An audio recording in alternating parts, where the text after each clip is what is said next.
አንዱ ማህበራዊ ህግጋት ዶክተር ምረት ደበበ። አንደኛ ይሰለችዋል፣ 10 አትደውል። ሰዎች ጋር ከሁለቴ በላይ አይደወልም፣ ተሰልቺ ትሆናለህ። ሁለተኛ ሼም ነው፣ የሚከፍለው ሌላ ሰው ነው ብለህ ከፍ ያለ ዋጋ ያለው ምግብና መጠጥ አትዘዝ። ሶስተኛ አይባልም፣ እንዴት እስካሁን አላገባህም? ለምንድነው እስካሁን ያልወለድሽው? እንዴት ዲግሪሽን እስካሁን ሳትይዥና ሳትይዝ ወዘተ አይባልም። አራተኛ ክፈል፣ አብሮ ላለው ሰው ታክሲ ላይም ሆነ የትም ቦታ አግባብ ነው ብለህ ስታምን ቀድመ ክፈል። ገና ለገና ይከፍላል ብለህ ከሱ ስትጠብቅ ደምን እየሮሮጥክ ትሰቃጃለህ። አምስተኛ ነውር ነው፣ ሰው እየበላም ይሁን በማንኛውም ሰዓት ከሰዎች ጋር ካለ ጥርስን አትጎርጉር፣ አፍንጫህንና ሌሎች ያልተገቡ ቦታዎችን አትነካካ።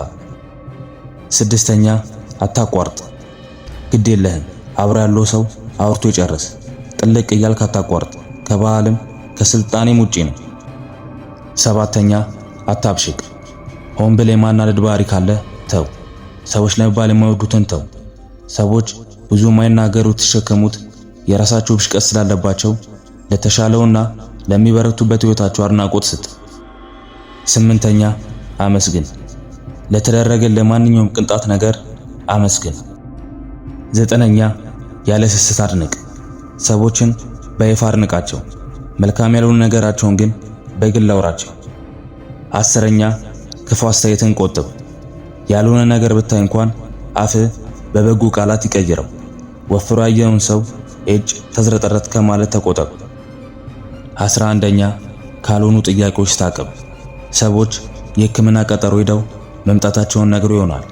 የውጤቱ ምንነት ለማወቅ ግን በጥልቅ አትጠይቅ። በነገሩ ልክ መልካሙን ተመኝላቸው። በቻልከው መጠን በመረጃና በጥቆማ አግዛቸው እንጂ ድንበር አትዝለል። 12ኛ ስነ ስርዓት፣ ሰዎች ከስልካቸው ላይ ፎቶ እንድታዩ ቢሰጡ ከፈቀዱሉ ውጪ ሌላ ፎቶ ካላየው ብለህ ስልክ አትፈትሽ። ሁሉም ሰው ታልፎ እንዲገባበት የማይፈልገው የራሱ አጥር አለው።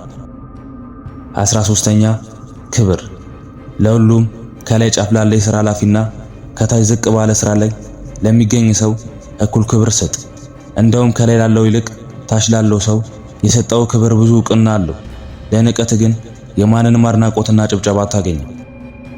14ኛ ስልክህን አስቀምጥ፣ ሰዎች በቀጥታ ላንተ እያወሩ ስልክን የምትነካካ ከሆነ ቀሽምነት ነው።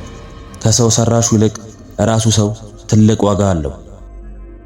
15ኛ አድብ፣ ሰዎች ካልጠየቁህና ካልፈቀዱልህ በስተቀር በራሳቸው ሕይወትና ሥራ ጣልቃ አትግባ። 16ኛ ተቆጠብ፣ ከረጅም ጊዜ በኋላ ያገኛቸውን ሰዎች አስጨናቂ ጥያቄ አትጠይቃቸው። ሰዎች ቆይታቸውን እንዲሁም እድሜና ደሞዛቸውን ጨምሮ የመናገርና ያለመናገር ብቸኛ ባለመብት ራሳቸው እንደሆኑ እወቅ። 17ኛ መነጽርን አውልቅ፣ ከሰዎች ጋር በዓይን አውራ። ከማንም ጋር በመንገድ ላይ ተገናኝተ ስታወራ መነጽርን ከዓይን ማንሳት እንዳለብህ አስታውስ፣ ክብርም ነው። 18ኛ አትሳሳት፣ በድህነት አስተሳሰብ ሆነ ስለ ሀብታሞች ምንነትና ማንነት አታውራ። ልጅ ሳይኖርህ ስለ ልጅና ልጅ ስላላቸው ሰዎች ባህሪ አትፍረድ። 19ኛ ለስልክ መልእክት ምላሽ መስጠት፣ በስልክ የጽሑፍ መልእክት ሲደርስ አንብበህ ዝም ማለት ነውር ነው። ተገቢውን ምላሽ በበጎነት ቃል መመለስን ልማድ አድርገው። 20ኛ ዕቃ መልስ፣ የወሰድከው ማንኛውም ቁስ ባለቤቱ ሳይጠይቅ በፊት ቶሎ መልስ። 21ኛ አማራጭ ሐሳቦች ሁሌም አሉ፣ የያዝከውን ሐሳብ ሳትፈራ አውጣው፣ አንተም ሐሳብህም ትጎለብታላችሁ።